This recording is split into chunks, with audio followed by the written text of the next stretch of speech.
Hello and welcome to Mr. Barton's autograph video number 38. Now this week we're going to continue our journey through the wonderful autograph extras by focusing on one called the Monte Carlo Method, and this is an absolutely fantastic one to use if ever you're discussing pi with your students.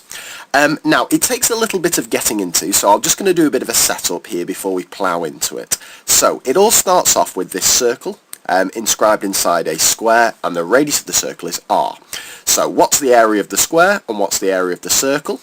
Well, hopefully your students will figure out that the square is 2r times 2r, which is 4r squared, and the area of the circle is pi r squared. Now the next challenge is that if we did pi r squared divided by 4r squared and times our answer by 4, we would get pi. Now, you might be thinking, where on earth is this going? But this is a brilliant way of demonstrating to students how computers can be used to get more and more accurate values of pi, because it's quite a tricky concept for the students to get their head around, the whole irrational number, and then the fact that you've got powerful computers whose sole purpose is to generate more and more decimal places of pi. Now, obviously, there's loads of fancy models and formulas which will probably be over your students' heads, and more importantly, they're definitely over my head. But this Monte Carlo method is one which I reckon most students can understand. So this particular formula is useless for estimating pi because we've got pi on both sides of the formula. But of course this top bit, pi r squared, is just the area of our circle, and the bottom bit, 4r squared, is just the area of our square. So if we had another way of estimating the area of the circle and another way of estimating the area of the square that didn't rely on pi, we could actually get a good estimate of pi. Well, lo and behold, what's autograph got lined up for us? The Monte Carlo method. So I'm going to access it as usual, go to File, I'm going to go to New Extras page, and I'm going to go to Monte Carlo, and let's have a look what we've got. We have our exact same setup there, and we've got the area of the circle divided by the area of the square times 4, and that's going to give us our estimate of pi.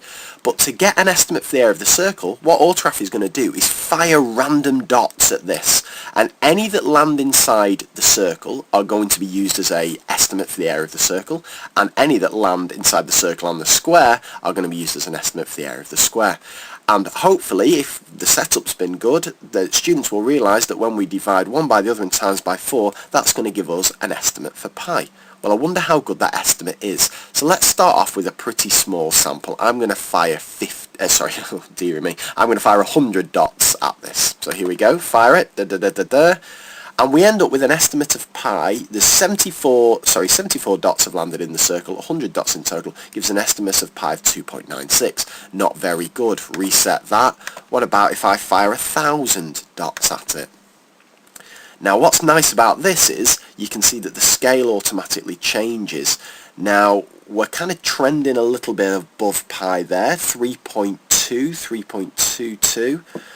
Just talk amongst yourselves whilst this is getting through it. Oh, now this is looking a bit better. Look at that. We've got the 3.1, and it ends up with 3.188. And what I really like about this is your students may say, oh, but there's a pretty big gap there. It's not that close. But of course, look at the scale there. And if I zoom out, you'll see, yeah, actually, that's not a bad estimate for pi. Now, what I would recommend, a nice thing to do is, if you want to do a sample size of 10,000, it's going to take ages, but once you've done the setup, just create the sample of 10,000, leave that, oh sorry, I've got to reset, leave that firing off in the background, minimise that, crack on with your lesson, and at the end let's see how close the estimate is to pi. So I think that's a really, really nice autograph extra that fuses together a bit of probability, I guess, a bit of sample sizes, as well as geometry and measures and pi and area and all that kind of stuff. Anyway, hope that was helpful. Another autograph extra next week. Take care. Bye bye.